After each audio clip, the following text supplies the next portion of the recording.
Ooh. Well, here I am sitting in the dark looking really creepy. I wonder why I get all those restraining orders. Anyway, enough of that. Um, I don't really get restraining orders. It is a wonder that I don't, though. I joke about that. So far, I've never actually gotten a restraining order, but I marvel at the fact that I haven't gotten them. I've been told how creepy I am many times.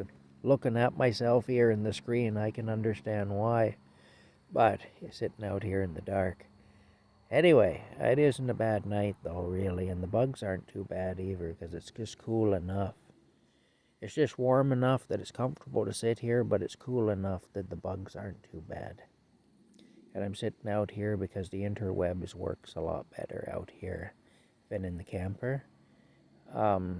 Rocky's in the camper on my bed. He's commandeered my pajama top again, and he's laid out with his face on that, having a sleep. He spent most of the day up on his pillow in the window, sleeping, and occasionally looking out to see what's going on.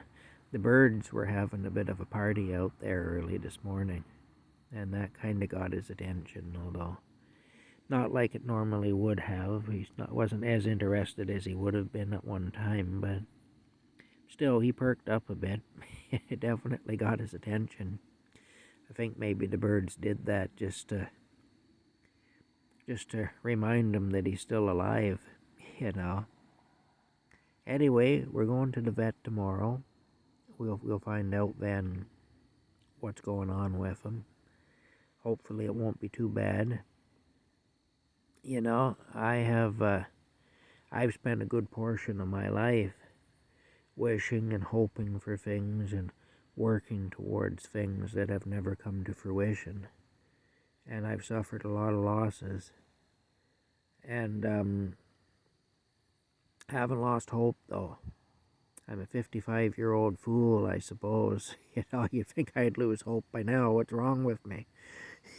But the thing is, if you lose hope, whatever age you are when you lose hope, that's the age you'll be when you die.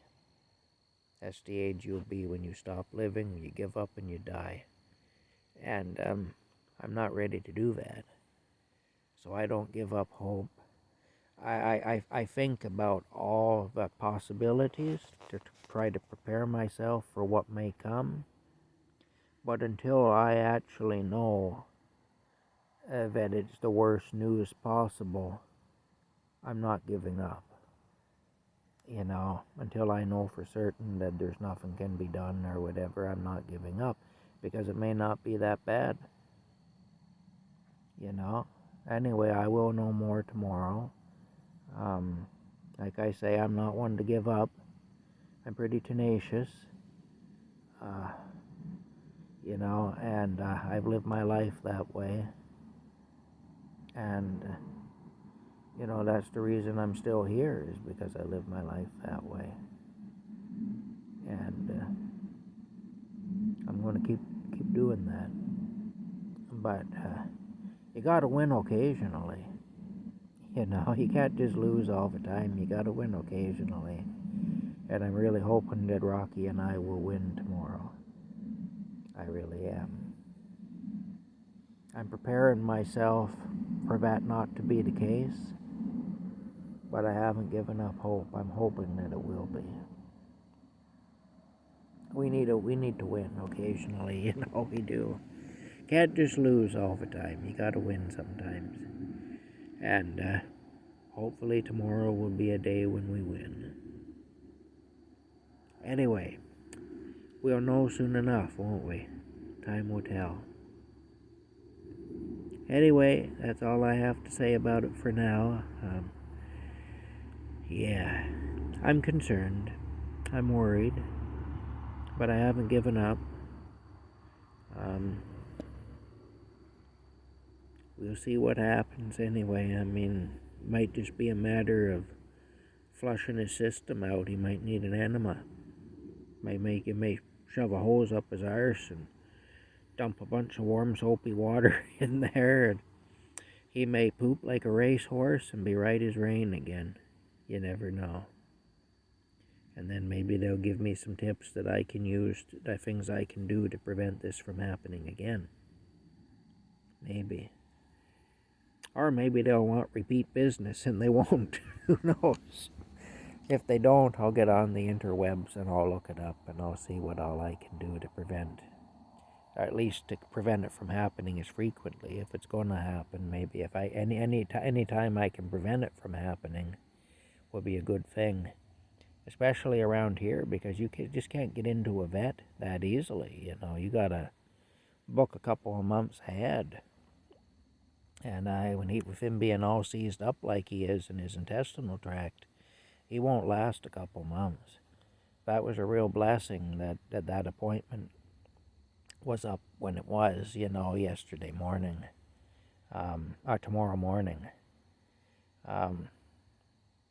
I figured there was some divine intervention there. And at first, I know that lady on the phone wasn't really too keen on doing anything for me. But basically, it's when I told her, well, if something isn't done, the cat's going to die. And I'm at my wit's end. I don't know what to do. So I said, you tell me what I should do. I said, I can't take the cat to Kanata. That ain't happening. I can't walk there, and I don't have any way to get there. So I said, you tell me how I'm going to, how I'm going to do this. Tell me what I'm going to do. And when I said that's when she suddenly found this appointment that had come up anyway for 9 o'clock in the morning tomorrow. So somebody apparently canceled and there was an available slot. I don't think they wanted to give me that slot at first. And I'm not that clever. It wasn't my words that did it. Those words that I said when I told her, well, you tell me then what I'm going to do, because I don't know. When I said that, those really weren't my words. I wouldn't be smart enough to say that, But those words came out of my mouth, so there you go. That's happened a few times in my life where words have just come to me in situations where something was happening and I was up against it. It happened to me one time with the police on the side of a road in the middle of nowhere, and they had hauled me out of a car. They knew who I was, and I'm kind of a marked man where the OPP is concerned. And I honestly believe I wasn't intended to walk away from that situation. And some words came to me, and when I spoke them, they went away. They just went back to their cars and they went away.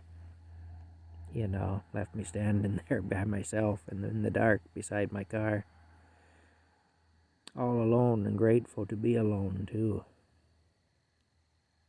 Because I knew where I was most likely headed.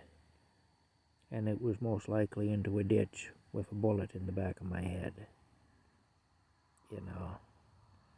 Like I say, I wasn't smart enough to get out of that smart enough to get myself into that situation, but I wasn't smart enough to get myself out of it.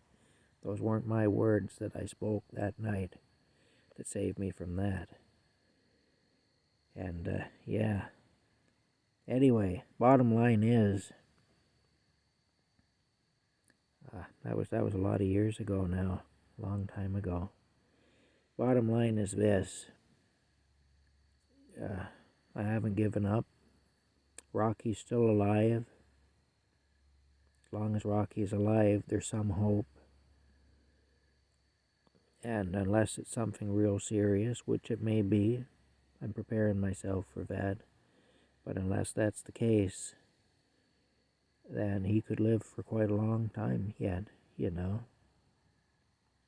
We'll see. We'll just see, that's all. We'll know more tomorrow anyway. Alright, that's enough of this for now. I'll turn my creepy face off now. Probably going to give the children watching nightmares if there are children watching. Probably children shouldn't watch my stuff because some of it is pretty Well, some of it's kind of edgy with some of the stories I tell, I know. I have a lot of stories like that. Like I say, it's a funny thing. Life has been that way, that's all. And I have a lot of stories that probably aren't family-friendly stories anyway. But hopefully the fact that I survived all that, maybe that'll be of help to somebody. You know, somebody who's going through similar things. And wondering if they'll survive and wondering if there's life on the other side of it. There is. In most cases, there is. In most cases, you will, and in most cases, there is. May not be just how you want it to be, but it'll be a life, and you live it, and you do your best, and you'll never stop hoping, and you'll be okay. See you later.